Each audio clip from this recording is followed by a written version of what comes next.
Well, we have a lot of ground to cover this morning, so we better get going right away. Today is called the 40 Days of Fellowship. This particular message is called Growing Together. How do we grow together? So grab your work pages. We'll get right to it. But first, I had a story. Mom and Dad went out on a date one night. They had to get a babysitter to come and be with the kids, and so the babysitter was putting dinner together and had everybody sit at the table so that they could share in this meal. And the little boy says to the baby, "You can't sit there. That's Daddy's seat." The babysitter, "Well, Daddy's not here right now, and since I'm the one responsible for you, I should probably sit here because tonight I'm the boss." Well, at that time, little 5-year-old Katie spoke up, and she says, "Well, if you're the boss, then you should probably move to Mommy's seat."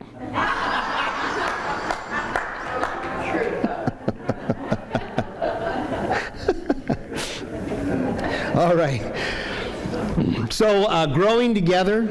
Last week we talked about belonging together and how we serve, we work together, and then we want to build a fellowship. This week in growing together, we want to talk about deepening our relationships, growing closer, going deeper, and how we can make that happen. But to do that, we recognize tonight, if you want to have deeper relationships, if you want to grow closer in relationship, that you need some special tools to do that, because it's a little different than just getting to know somebody. Do you know that growing a relationship is a lot harder than starting a relationship? It may not seem like it, but it does. It takes more energy, it takes more effort to grow a relationship than it does to start one. You might be thinking that's wrong because, well, I'm a shy person. It's hard for me to meet people. It's that awkwardness of not knowing what to talk about. But in reality, getting to know each other better, to go deeper, to get into the harder conversations of life, or to deal with some of the challenges that come along in growing a relationship. Think of it by way of dating. At first, maybe you're nervous, but you're also excited. If you remember that first time you went out on a date with somebody you're interested in, hopefully you're thinking of the person that you're sitting beside you now. But back in those first dating moments, you're having fun. There's this anticipation and all that, and you're just trying to figure out if you want the relationship to go deeper. But when you start getting closer, at some point you end up having an argument. At some point you realize you have differences of opinion. At some points, the other person lets you down. At some point, you realize it's just not quite that easy, and it starts taking work, and you have to do things a little differently. Think about those couples that take that step into marriage. They're all excited. They are just at the height of marital happiness and satisfaction. They just have great dreams, great hopes, plans for a great future together. And we say that that's called the honeymoon stage. And anybody that's been married, you know that the being in that honeymoon stage is full of what we like to term blindness. Naivety, stupidity, if you will. Pretty soon the blinders come off. We say that in the honeymoon period, that can last anywhere from about 3 years to 3 minutes. And the honeymoon is over. But every relationship is a little bit like that in terms of the longer you spend time together, the more you get to know each other. It's easy at the beginning, but then down the road, there's some bumps along the way. You begin to notice some personality quirks you didn't see before. There might be disagreements that take place.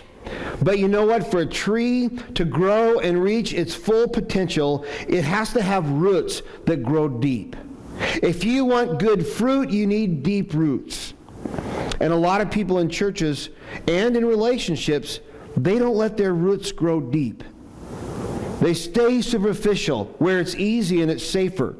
They might even church hop around or move from friendship to friendship. They're just toe dipping into the waters of spiritual life. and they don't experience what God has for them. In order to grow strong and to live a fruitful life, you have to go deep in your relationship with God and your relationship with God's people. You can't reach what God has for you by just knowing first names and keeping things on a first name basis. It's not enough. So how do we do that? How do we go deeper? Well, today we're going to try to find out some of this. And we're going to learn about patience, truthfulness, and forgiveness. And I'm sure there's a word of challenge and hopefully encouragement in every one of those for every one of us. We're going back to 1 Corinthians 13. We've been looking at that during this series for some instruction on how to love. And so let's look at what it says about deepening your relationships as we're growing together. First thing we recognize is it growing, and here's, kind of getting it now into your work page. Growing together requires patience. It requires patience. Getting along with one another just requires patience. 1 Corinthians 13, where we've been, verses 5 say, love is patient and kind. Love does not envy or boast. It is not arrogant or rude. It does not insist on its own way. It is not irritable or resentful. Now, if we pick out, that's actually a long list. Every one of those is an entire sermon, if not an entire sermon series. But let's pick out a couple of them in terms of what we're talking about. How do we deepen relationships? We want to recognize that love is patient, it's not rude, and is not irritable. I like what the King James Version says when it's talking about patience. It says that love is long-suffering. That means that we're willing to put up with people for a long, long, long, long time. Love is patient. God made us all different, but He made us all different for a reason. Because we're better together when we recognize and appreciate the differences that we have. We act differently, but we can learn from each other. We have different points of view, but we see things that we didn't see from our vantage point when we learn how to listen and appreciate. We like a lot of those differences, and I can think we can easily see why it's important to be different. I mean, world would be awful boring if it was just one color.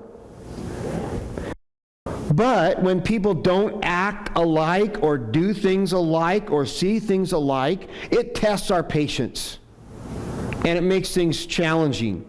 Ephesians 4, 2 through 3 says, with all humility and gentleness, with patience, bearing with one another in love, eager to maintain the unity of the Spirit in the bond of peace.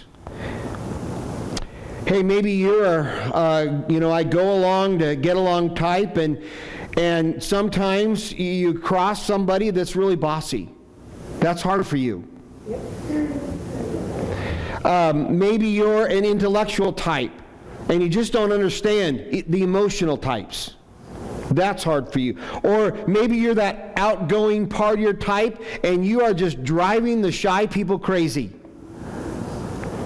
We're all different, but everyone has their place, and everyone brings something different. We have council meetings once a month and talk about ideas and issues in the church, about what we can do. And on the council, we have the same kind of differences that meet there and get together. There's 7 of us total, if you consider me being there, and sometimes we even have guests. In fact, our council meetings are open. So if you'd love to waste an entire afternoon in a frustrating long meeting, come on down. But you know what? We have dreamers that collide with organizers. We have people that want to get stuff done and other people that are afraid of hurting feelings. We have visionaries and others that are more traditional. We have these long discussions because all these differences collide, and we have varied opinions and approaches and the ways things go. And you know what? These long meetings get really frustrating sometimes. They just do. If they would just listen to what I think and do that, we could speed this thing up and be done in a few minutes. I should just hand a report. There you go. Read this. Decisions made. It tests your patience because we come at it from a different point of view. But it helps us to see things that we don't see otherwise. It helps us to make better decisions. It helps us to honor the whole church family when we appreciate what others have the input that they have to bring. See, love is patient. It's not rude, and it doesn't want its own way. It learns how to listen to one another. Number 2, growing together requires truthfulness. This is a tough one. When and how do we share truth? Love is not always easy. Love is not always easy. Love is not even always fun. I've had a couple of conversations going through this series on love, and recognizing that love isn't just feeling good all the time. That's not God's love. Love isn't that happy, tingly, wonderful feeling we see on TV every night. God's love is quite different, and it's not always fun. It's not always easy. It's not always enjoyable, because love tells the truth, and that takes courage. Love goes places that are not easy to go. Love does things that are not easy to do. In fact, can I suggest that sometimes we struggle with patience and irritability because we don't handle our differences very well, and that leads us to not handling truth-telling very well. So it's not that we're different or that we notice these differences, but then eventually we start challenging differences. Eventually we start speaking up about the differences. And we don't walk in truth, or if we try to walk in truth, we don't walk in it very well. We don't really sometimes want to see the truth about ourselves. We don't often want to face who we are and what our quirks are, and especially when our failures and our struggles are kind of seen in others, that can really make us frustrated. That can really make us uneasy. But learning how to tell the truth to others is really challenging. Look at what I said in 1 Corinthians 13:6. It says, "Love does not rejoice at wrongdoing, but rejoices with the truth." So sometimes love means that we manage our relationships, and we manage what is happening, and we even need to learn how to manage our frustration and anger by dealing appropriately with problems. Sometimes it means to confront when someone is wrong, or to speak up when there's an issue that's going on that needs to be addressed. But how do we normally confront problems? Often not very well.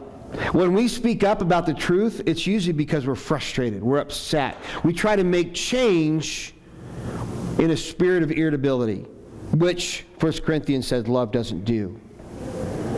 Ever been there? Ever confront with the old one-finger salute? Ever tell the truth with a hand gesture and a good old up yours, buddy? Ever confront problems through quarreling and arguing? Ever confront problems with gossip like we talked about last week? We tell truth, but just not to the right person. Yelling, arguing, and it explodes from there, right?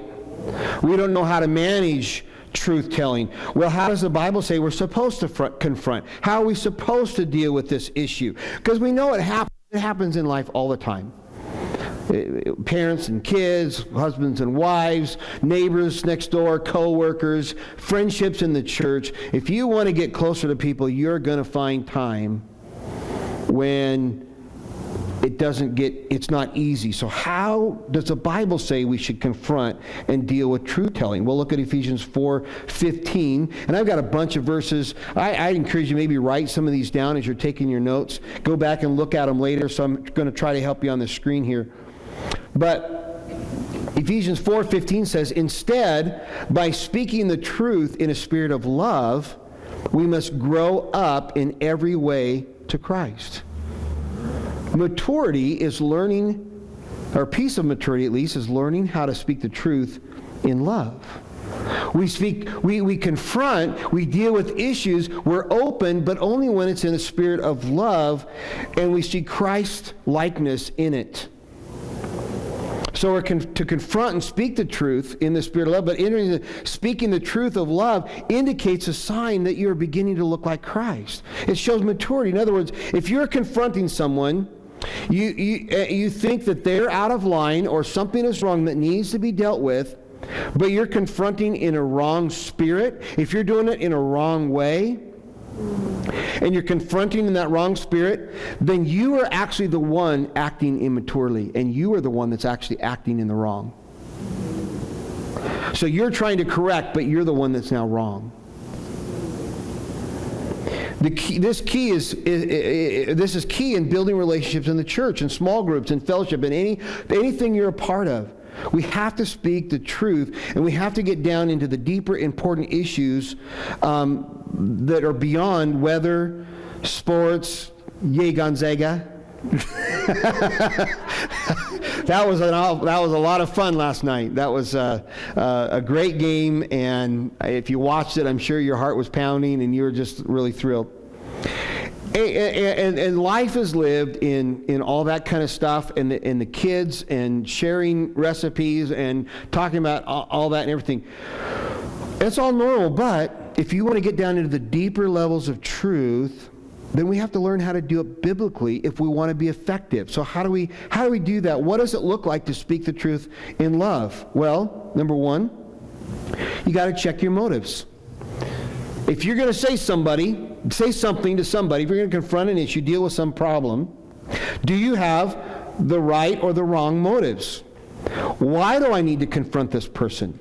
You have to check the reason. You have to think about it. What's the point here? What am I trying to accomplish? Why do you need to say something? And the obvious follow-up question is, do you need to say something?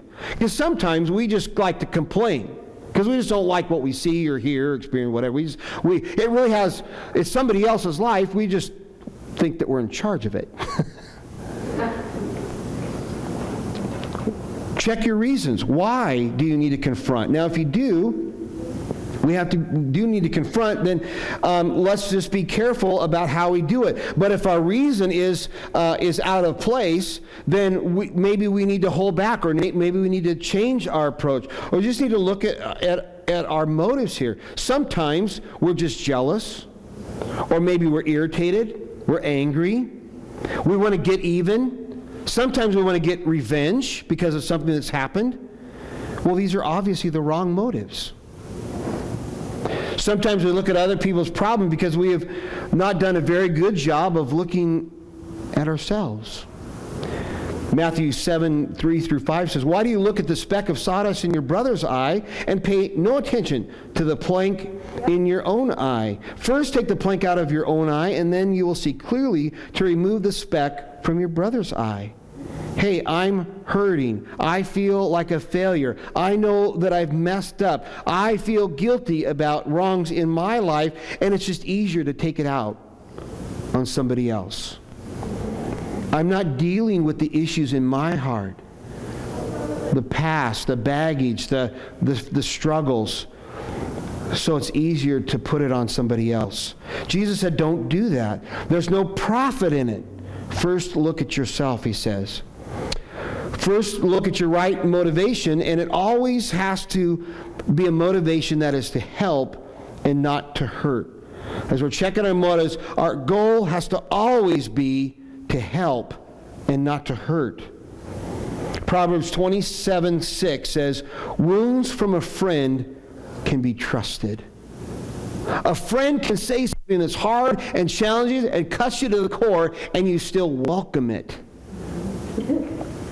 You trust it. You know it's for your good. You know that it's helpful. And good friends help. They if they're saying something, it's because it's going to make something better. Their motive is right.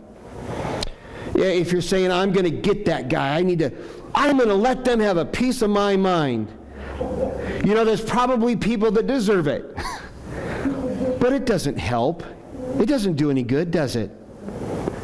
It doesn't go anywhere, and it's probably not truth in love.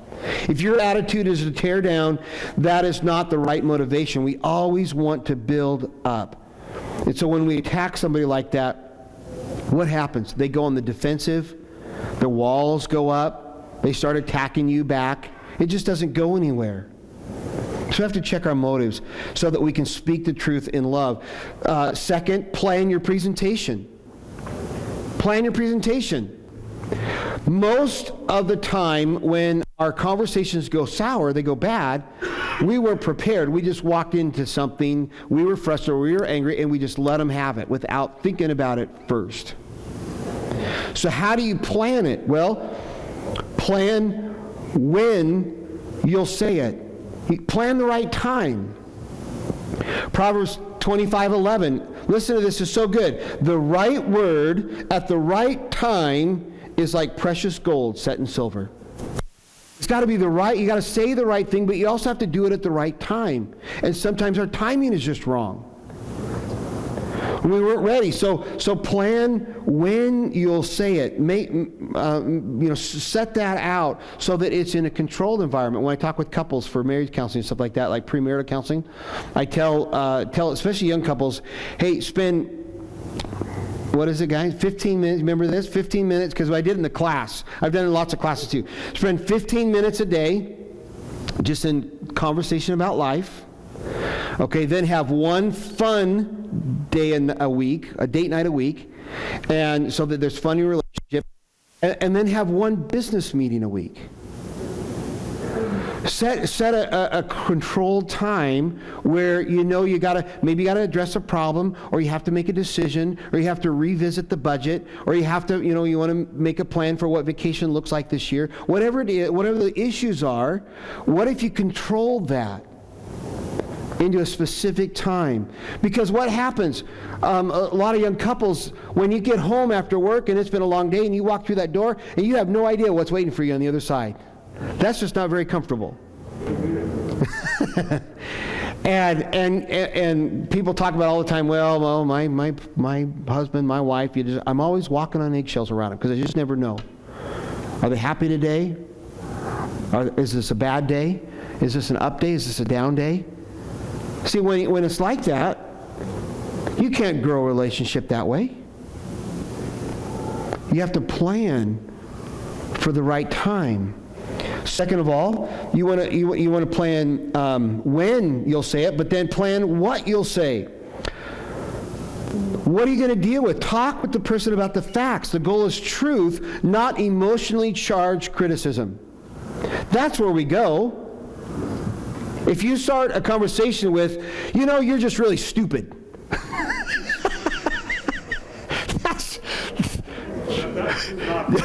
Hey, it might be the truth, but it's just not going to help.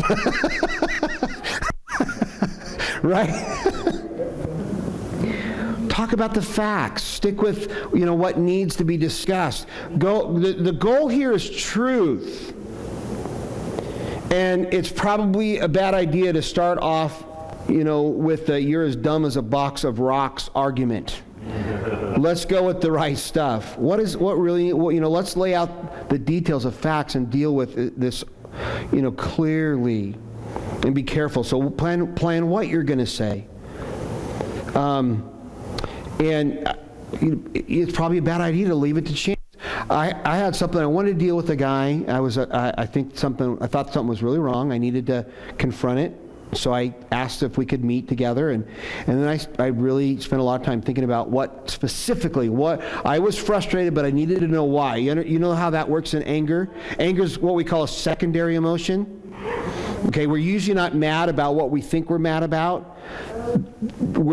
Something's hurting us and it's triggering anger. Anger is just saying something's wrong. But we have to spend a lot of time figuring out what the wrong is. And so I sat and I processed, why am I upset? What are the elements? And I came up with some stuff. And then we met and we actually talked about a whole bunch of other stuff. And he says, well, that's a really good talk. Thank you. I think that'll help us out. And then he started to leave. And I said, actually, there was one more thing I needed to share. And now my heart's racing, and I hate confrontation. I didn't want to do this to begin with. But I was very clear about what I felt the issue was and why I thought it was needed to be said. And I was able to lay it out. Hey, this is why I think it's important. This is where I think it's hurting our team. And, what do you think about that? And there was no emotion. And he just said, I think you're right. In this particular case, hey, once in my life, he said, I think you're right.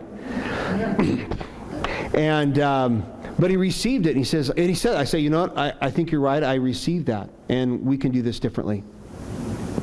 But I was very clear about what I was going to say. Number 3, plan how you will say it. Tone of voice, body language, confrontational language. All that is going to hurt the ability to connect and do something that's effective and make a real difference. Proverbs 15:1 says, a gentle answer turns away wrath, but a harsh word stirs up anger.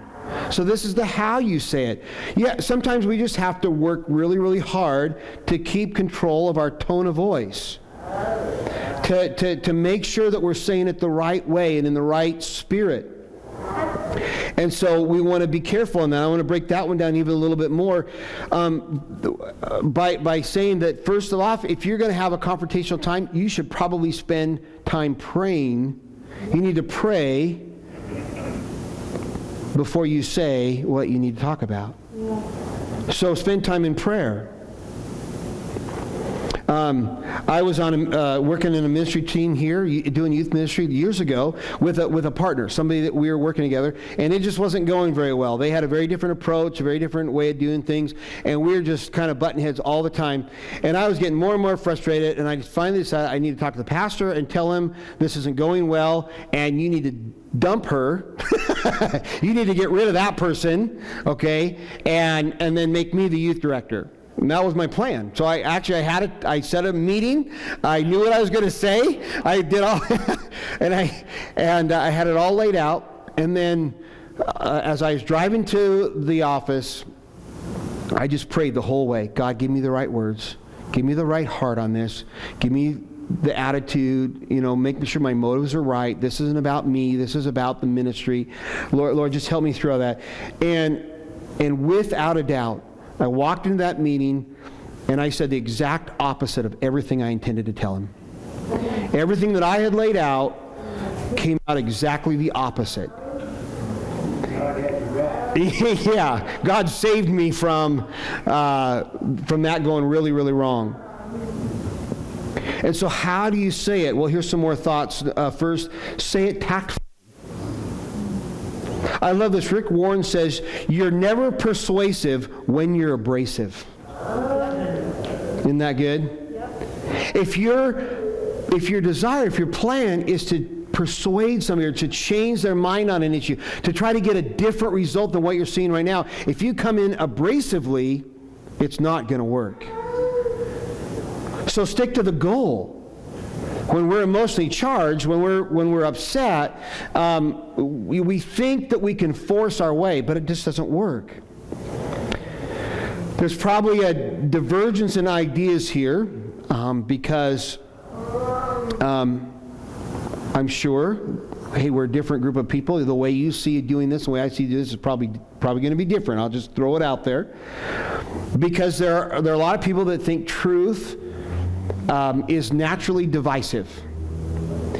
There's a lot of sense that when you tell the truth, that people are just not going to accept it. And there's folks that go in and they use truth like a weapon. One of their favorite Bible verses is Hebrews 4:12. The Word of God is a double-edged sword. When you give people truth, they just are not going to like it, and that's their attitude, their approach. But I want to suggest you will be more effective if you're tactful. And being tactful is about strategy. It's about how you do things and recognize that being careful with what you say helps. Number 2, say it lovingly. The goal is always to help, never to hurt. We want to guide and not divide. We want to build and not tear down. So we come in lovingly. We come in carefully. We come in with the right heart and the motives that we just talked about. We want to come in lovingly. And third, we want to say it gently. Lower your voice a little. Consciously decide to be more gentle so that the person doesn't feel attacked. Tone of voice just makes so much difference. In a communication thing, I like to do this thing about how this sentence. I didn't say you took the cookie from the cookie jar. You can change the tone of different words and make the sentence completely different. I didn't say you took a cookie from the cookie jar. Maybe implying somebody else said it. I didn't say you took a cookie from the cookie jar. Now I'm saying, okay, well, maybe I'm accusing you, but I haven't said it yet. I didn't say you took the cookie from the cookie jar. I'm saying maybe somebody else took it. I didn't say you took a cookie from the cookie jar. Accusing you of taking candy or something else. I didn't say you took a cookie from the cookie jar. Exact same sentence, but tone of voice changes it completely. And the tone of voice that we use makes so much difference. If you come into a conversation and you don't watch your tone, you can come off glib, you can come off angry, you can come off, like you're acting superior. All kinds of things just by the tone of voice. Galatians 6:1 says, if someone is caught in a sin, you who live by the Spirit should restore that person gently.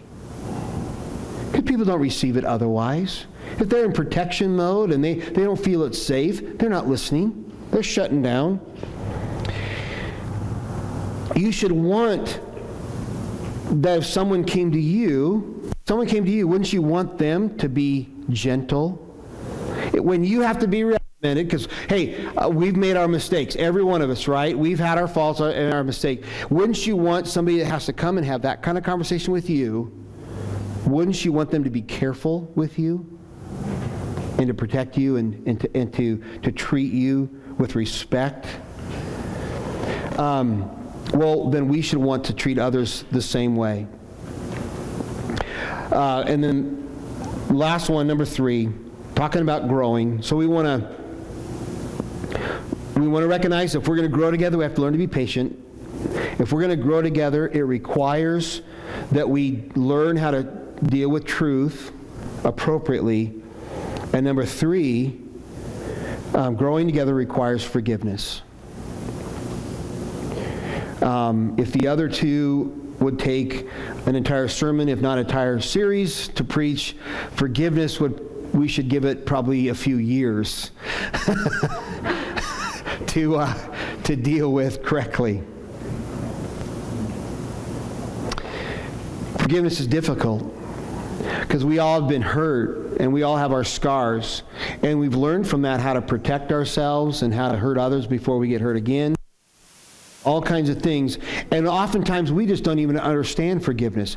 Usually, when we recognize that somebody's wronged us, we want them to be hurt in the same way, or to feel what we feel. We can have a revenge mentality. It's just so easy to do. We're afraid that if we forgive, we're saying that what they've done is okay. We're afraid that when we forgive, we're saying it doesn't matter. We're letting you off the hook. We're saying, if I forgive you, then you don't understand how you should be held accountable. But that's not what forgiveness is about at all. That's not what forgiveness is for. We learn to forgive for 2 other very important reasons. Colossians 3:13 says this, bear with each other and forgive one another if any of you has a grievance against someone. Forgive as the Lord forgave you. First of all, there's this instruction to forgive and how it builds community amongst us. If you have a grievance with anyone, then forgive them. Check your heart. Go through your list of offenses and wrongs. Is there anything in there, anyone in there that you need to forgive? Then just do it. It's just, there's this command just to forgive. Why? Because forgiveness releases your heart from the pain. Forgiveness isn't about saying it's okay. Forgiveness isn't about saying it doesn't matter or you're let off the hook. There's a lot of consequences in life that will take care of all that stuff. Forgiveness is about saying, I'm not going to give you power over my happiness.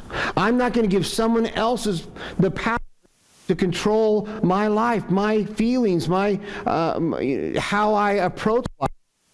Forgiveness is about releasing my heart from that bitterness and that pain and that hurt that sometimes we carry too close. Is there anyone in your life? In fact, let me just throw this out there. We're going to, I got to speed this up. Because we're going to, the team's going to come back up in just a moment. I am just about done. They're going to come back up and do the song, Holy Spirit. Just for you to respond to this message today. Is there anyone in your life that you need to offer patience to? Is there anyone in your life that you need to take the bold step of having a tough conversation? Is there anyone in your life that you need to forgive? May the Holy Spirit help you with those three areas. And the one that speaks to you the most. We want to just release our heart from that pain of the wrongs from our past. Love keeps no record of wrong. I was going through this, and I remembered, and I forgot to go back and do it. I had a problem with somebody, and I wrote him a letter, and describing all the things that I was mad about and the ways they hurt me and the stuff I didn't agree with. And it was probably a 2-page letter. I wrote it out on my computer. And got it ready to send, and I thought, this is wrong. This isn't going to help anything. This is not right. So I'll consider it therapy for myself.